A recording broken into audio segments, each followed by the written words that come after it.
3 nosotros vamos a ver potencia y factor de potencia. ¿Pero con qué elemento? Con un contador de energía. ¿Sí? En realidad nosotros vamos a utilizar un equipo que está siempre presente en cualquier industria, en cualquier, incluso en cualquier domicilio, tenemos siempre el contador de energía.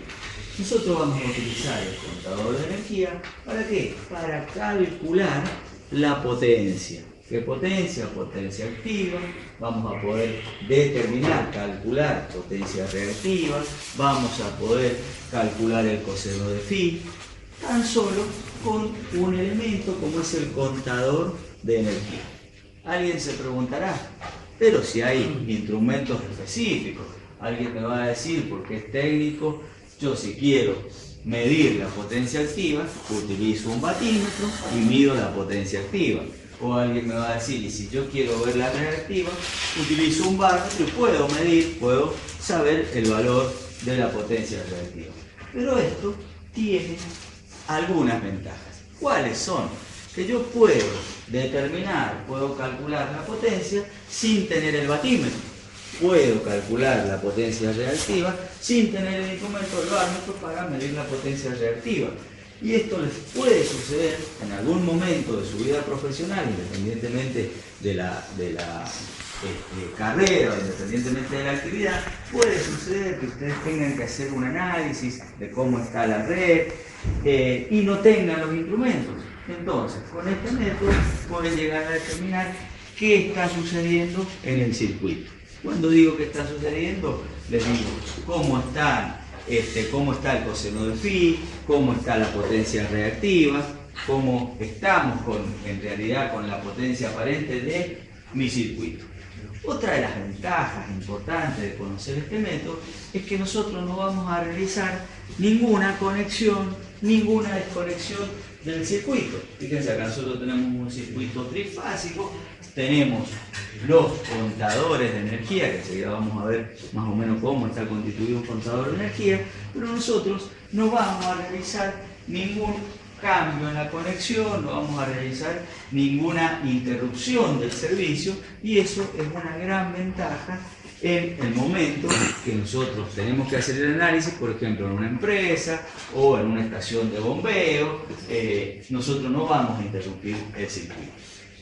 Más o menos queda claro el por qué es importante conocer este método, que relativamente, o sea, en realidad es muy sencillo. Antes de comenzar con la medición, con el análisis de medición, vamos a ver en forma rápida cómo está constituido un contador de energía, que también lo llamamos medidor de energía. En realidad el contador de energía es un elemento electromecánico, funciona con principios magnéticos, con principios eléctricos, que en definitiva a mí me permiten integrar y poder contar la energía activa que está consumiendo o que está suministrando un generador a un determinado sistema.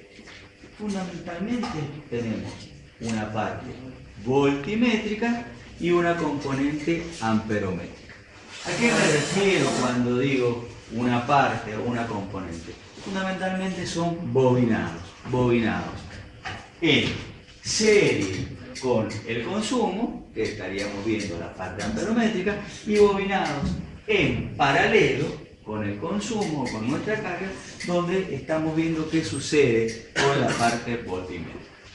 Cuando ustedes estudien motores, van a poder entender mejor el principio de funcionamiento. Ahora yo les voy a dar un pantallazo general. Sabemos que cuando circula corriente por un devanado, aparecen campos magnéticos. Y sabemos también que cuando hay movimiento de conductores dentro de un campo magnético, aparecen corrientes. Esos fenómenos son los que se utilizan para fabricar el contador de energía. En realidad es un disco, el cual es un disco conductor, está sujeto, está expuesto a la interacción de los campos magnéticos originados tanto en la bobina amperométrica como en la bobina voltimétrica. Esa interacción de campos sobre ese disco, que es un disco conductor, va a generar un par. en definitiva va a comenzar a girar ese disco. Obviamente que existen elementos que impiden el embalamiento de ese disco, que pueden ser unos pequeños imanes permanentes que hacen de par resistente. Ese disco va a girar en función de los valores de tensión y en función de los valores de corriente. En definitiva, va a girar en función de la potencia. Y si nosotros relacionamos potencia en el tiempo, en definitiva, estamos hablando de energía. Yo les dije que era un elemento donde en realidad era electromecánico. La parte eléctrica la podemos entender, la parte magnética también la podemos entender, pero hay una parte mecánica. ¿Y cuál es la parte mecánica? Si yo, mediante la acción de estos devanados, consigo que ese disco gire, todos alguna vez vieron el medidor y vieron que había un disco que giraba. Bueno, ese disco es el que está sujeto a la acción de los campos magnéticos de ambos bobinados. Pero si yo consigo que ese disco gire, no es muy feliz el giro. Si yo consigo que ese disco gire y puedo contar ese número de vueltas, puedo llegar a determinar la energía. ¿A qué quería llegar? A la parte mecánica. Evidentemente, ese giro, yo voy a utilizar elementos como engranajes, ¿sí? Pequeños engranajitos, que van a ir activando dígitos, que son los que ustedes ven en los contadores de energía. Y esos dígitos van a ser unidades, decenas, centenas. Para 10 vueltas de la unidad va a avanzar un dígito de las decenas y así vamos armando la parte mecánica de nuestro contador. Obviamente me dirán, sí, profesor, pero estos equipos están quedando en desuso.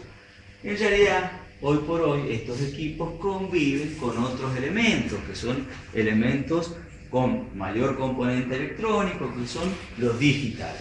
Pero, en definitiva, el principio de funcionamiento es similar. Si bien no tenemos el giro, no tenemos el disco que está girando, pero tenemos pulso. En definitiva, las señales tanto de tensión como de corriente puestas en juego en el circuito son tomadas, transformadas en señales digitales, transformadas en pulsos eléctricos, que en definitiva se cuentan esos pulsos y podemos en un determinado tiempo obtener los valores de energía. Hoy por hoy conviven ambos. Es más, en la mayoría de las instalaciones domiciliarias ustedes van a encontrar los contadores de energía electromecánicos. ¿Sí? Bien, nosotros ¿cómo vamos a realizar el cálculo de nuestra potencia? Nuestro contador de energía, nosotros para una determinada tensión, para una determinada corriente, para una determinada situación de mi circuito, sabemos que va a comenzar a girar el disco de nuestro contador. Pero ¿qué sucede? Ese disco, esa cantidad de vueltas del disco, tiene que representar una determinada energía. ¿Qué significa esto? Que cada equipo va a tener algo diferente, un número diferente, que para tantas vueltas voy a tener tal consumo. Eso se denomina la constante de mi contador o la constante de mi medidor, que en definitiva me va a expresar el número de vueltas por los kilovatios horas que yo estoy consumiendo. ¿Qué significa eso? Para una cierta cantidad de número de vueltas, 500 vueltas, por ejemplo, tengo una determinada cantidad de kilovatios horas, que es lo que a mí me está mostrando en la parte mecánica, los dígitos mecánicos, lo que ha consumido. Esa característica es propia de cada instrumento y se llama constante del medidor, constante del contador. Y es el número de vueltas dividido la energía. Pero la energía, ustedes saben que es la potencia por un determinado tiempo. Entonces fíjense qué sencillo que es. Si yo tengo una instalación eléctrica, yo tengo un contador de energía, si yo sé la constante de ese contador de energía, yo podría ver que puedo calcular la potencia. ¿Qué debería medir? Si yo conozco la constante, alguna característica del equipo, Las vueltas las puedo contar. Si yo tomo el tiempo que tardó en dar ese número de vueltas, yo podría calcular la potencia. Fíjense, potencia, puedo despejarla y va a ser el número de vueltas dividido la constante del contador y el tiempo. Pero acá aparece una K. Ustedes se preguntarán qué es lo que es esa K. Bueno, esta K que aparece es una constante para unificar las unidades. ¿Por qué para unificar las unidades? Porque cuando yo mida tiempo, yo no voy a estar horas sentadito frente a mi contador de forma tal de poder tener el tiempo en horas. Yo voy a tomar el tiempo en segundos. Y no voy a esperar consumos o energías del orden de los kilovatios. Entonces, para poder homogeneizar unidades, yo utilizo este valor, que es 3,6 por 10 a la sexta, y en definitiva, yo tomando números de vuelta y tiempo en segundos, voy a obtener una potencia en vatios. ¿Sí? Entonces, fíjense que de una forma muy sencilla, yo puedo determinar el valor de la potencia. ¿Pero qué potencia estoy obteniendo o calculando? La potencia activa. Pero ustedes saben que nosotros podemos llegar a calcular, teniendo la potencia activa, podemos llegar a calcular los distintos valores, potencia reactiva, potencia aparente. En nuestra práctica nosotros lo que vamos a hacer es utilizar cargas resistivas, cargas inductivas, cargas capacitivas. ¿Y qué fundamentalmente vamos a ver o qué conclusiones deberíamos sacar nosotros de esta práctica? Que alguien me va a decir, es una práctica extremadamente sencilla, venimos al laboratorio a contar vueltas en un disquito y a tomar tiempo.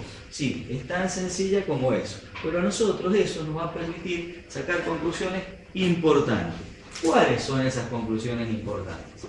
Cuando nosotros conectemos una carga resistiva pura, ¿sí?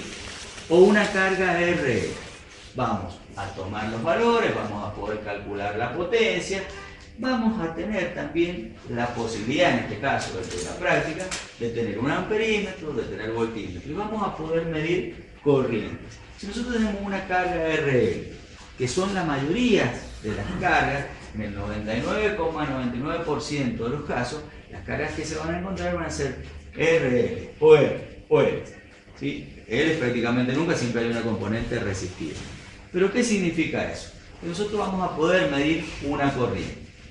Vamos a colocar un capacitor. En definitiva, vamos a tener una carga RLC. ¿Y qué vamos a poder observar? Vamos a ver que cuando nosotros coloquemos un capacitor, va a aparecer una disminución en el valor de la corriente. En definitiva, vamos a ver que va a disminuir la potencia aparente. Y alguien me va a decir, ¿qué beneficios tengo que la corriente disminuya? Desde el punto de vista de consumidor, yo no tendría ningún beneficio. ¿Por qué? Porque mi contador de energía va a depender pura y exclusivamente de la potencia activa. La potencia activa no va a cambiar. Si yo tengo una carga RL y agrego un capacitor, mi contador de energía va a seguir funcionando de la misma forma. No se va a frenar ni se va a acelerar. Entonces yo no tendría ningún beneficio. Pero ¿qué pasa con la corriente cuando yo conecto el capacitor? La corriente disminuye. Si la corriente disminuye, yo si me pongo del lado de la generación, de la distribución de energía, yo manejar menor corriente me trae muchos beneficios. ¿Cuál? Por ejemplo, manejar menor corriente a mí me permite tener conductores de menor sección. ¿Qué beneficio tiene tener conductores de menor sección? Menos costos. Tengo menor sección en el material conductor. Si fuese cobre o aluminio. En definitiva, un menor costo en las líneas. Pero por otra parte, yo cuando soy generador, yo tengo que pensar en esta potencia. Si yo logro disminuir, evidentemente, la potencia aparente entregada por mis generadores también va a ser menor.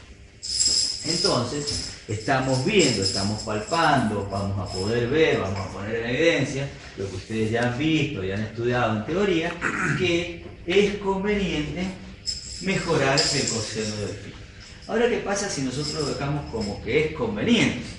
si ustedes tienen una empresa y yo soy proveedor de energía y le digo, mire, es conveniente que ustedes mejoren el coseno de phi, probablemente no lo mejoren. ¿Por qué? Porque desde el punto de vista de ustedes no les va a mejorar en nada. Entonces, ¿qué es lo que tengo que hacer yo? Además de decirles que es conveniente, les tengo que exigir, y alguien me dijo multa, exactamente, son penalidades. Tengo que pagar un extra costo por tener valores de coseno de phi que no son los permitidos o que no son los que se estableció, lo que estableció la empresa distribuidora o la empresa generadora. Porque si lo dejamos con que es conveniente y nadie corrige. Entonces, ¿cómo se logra? ¿Cómo logramos que se realice la corrección? Con penalidades, con extra costos. Obviamente que si nosotros, desde el lado del consumidor, decimos, bueno, que vamos a tener un extra costo durante todo el funcionamiento de la empresa, que van a ser 10, 15 o 20 años, si yo hago ese número, evidentemente me va a convenir hacer una inversión inicial, colocar mi batería de capacitores, de forma tal de no pagar esos extra costos o esas penalidades que me impone la empresa distribuidora o la empresa generadora. Hay métodos, los análisis no lo van a hacer ustedes, no van a calcular capacidad de capacitores con este método, pero este método sí es importante como para que ustedes tengan una idea la situación en la cual está esa instalación o esa industria o ese pozo en ese momento. Si queremos un análisis más detallado, hoy por hoy tenemos tecnología, tenemos equipamiento, por ejemplo los analizadores de redes. Los analizadores de redes a nosotros nos van a dar mucha información referida a la situación de esa red. ¿Y qué información? Se preguntarán. Y yo puedo obtener realmente cuál es la energía puesta en juego, tanto reactiva como tanto sea capacitiva o inductiva. Puedo determinar a ciencia cierta el coseno de phi y tanto. Puedo analizar los armónicos que están presentes en ese suministro de energía. Y alguien se preguntará, ¿y eso qué beneficio tiene? Una tensión con varios armónicos, si nosotros estamos hablando de motores, de cargas resistivas, y prácticamente no me generan ninguna perjuicio en el equipo. Pero cuando ya estamos hablando de equipos electrónicos, de componentes que actúan sobre los motores, que son componentes electrónicos, los armónicos me comienzan a generar perturbaciones, distorsiones y problemas en mi sistema. Entonces, con un analizador de redes nosotros podemos determinar la calidad de la energía que yo estoy recibiendo. Podemos determinar instante a instante los valores de tensión, podemos determinar a instante cómo se está comportando nuestra fuente, nuestro servicio de energía. Entonces, muchas veces se utilizan estos equipos para detectar problemas que yo tengo en mi industria, que pueden ser problemas originados por armónicos. Incluso hay equipos que a veces yo instalo en mi propia empresa que me generan armónicos, variadores de velocidad, arrancadores suaves, también me van generando armónicos que en definitiva me afectan tanto al servicio dentro de mi industria como a la línea, ¿sí? Entonces, pero eso ya son equipos que la idea de esta clase, que ustedes sepan que existen, en realidad como para tener o tomar una decisión en algún momento, si tenemos que analizar una red, decir, bueno, hay un equipo que nos va a dar una mayor precisión, incluso nos va a permitir almacenar datos de un determinado tiempo y poder ver en qué momentos la situación empeora, en qué momentos tenemos más armónicos, en qué momentos tenemos menos armónicos, y de ahí tomar decisiones. A lo mejor en algún determinado momento, en alguna hora del día tenemos mayores problemas y es porque tenemos más motores funcionando con variadores de velocidad. En definitiva, todo eso lo podemos obtener con un analizador de redes. Acá vamos a ver cómo nosotros podemos llegar a determinar la capacidad de los capacitores. Esto lo han visto en teoría, nosotros podemos asumir, si nosotros estamos en una situación con un ángulo de desfasaje φ0, vamos a tener un coseno inicial, y si nosotros queremos corregir vamos a tener un pi final, y acá va a haber un delta, ¿sí? un delta potencia reactiva. En definitiva, yo voy a tener que tener una potencia reactiva que se pone a esta, que supongamos inductiva, de forma tal de poder disminuir este coseno de phi. Esto es todo trigonometría, esto lo han visto en los apuntes. Nosotros podemos llegar a determinar cuál es el delta potencia reactiva, y en base a eso nosotros podríamos sacar la capacidad de nuestro capacitor. ¿Qué tenemos que tener en cuenta? Que es muy importante, que nosotros podemos trabajar con sistemas monofásicos o con sistemas trifásicos. Y si trabajamos con sistemas trifásicos, sabemos que los capacitores tenemos dos formas de conectarlos. Los podemos conectar en triángulo o los podemos conectar en estrella. Y ahí, si nosotros analizamos qué sucede con las tensiones, nosotros tenemos la capacidad del capacitor, pero si lo conectamos en triángulo, vamos a tener determinados valores de tensión, y si lo conectamos en estrella, vamos a tener determinados valores de tensión. Fíjense que si nosotros vemos acá la diferencia entre el capacitor en estrella y el capacitor en triángulo, vemos que si conectamos en estrella el capacitor, la capacidad es 3 veces. Nosotros podemos hablar de otra forma, podemos decir que la capacidad de los capacitores conectados en triángulo es 1/3 de la capacidad de los capacitores si nosotros los conectamos en estrella.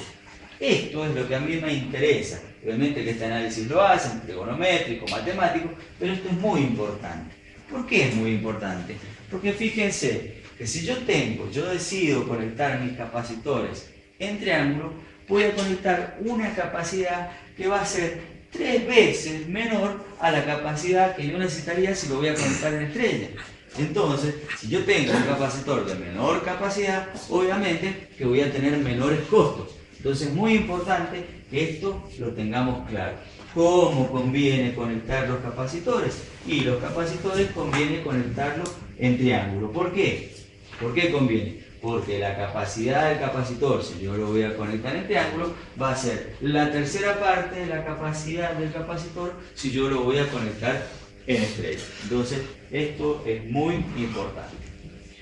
Bueno, en la práctica la vamos a realizar, vamos a utilizar 2 mesas de trabajo. En una tenemos un contador digital, en otro tenemos un contador electromecánico, y por último vamos a ver a modo de ejemplo, no vamos a operar, sino que vamos a ver un sistema trifásico, donde tenemos un contador trifásico. El objetivo de la práctica, si alguien tiene alguna duda me pregunta. ¿Les quedó claro más o menos lo que vamos a hacer? Tan solo vamos a contar vueltas y vamos a medir tiempo. Pero acá lo importante es que anoten o que saquen las conclusiones. Presten atención qué pasa con las corrientes, presten atención cómo se comporta el circuito cuando conectamos capacitores, y traten de volcarlo en las conclusiones de la práctica. ¿Alguna duda, chicos, de lo que vamos a hacer? Si no hay dudas es porque no entendieron nada o porque saben muchísimo. ¿Cómo? Si vamos a aprender a poner los imanes en los contadores para que consuman menos. Bien, el tema de que consuman menos. En realidad existen, esto ya no lo debería grabar. En realidad existen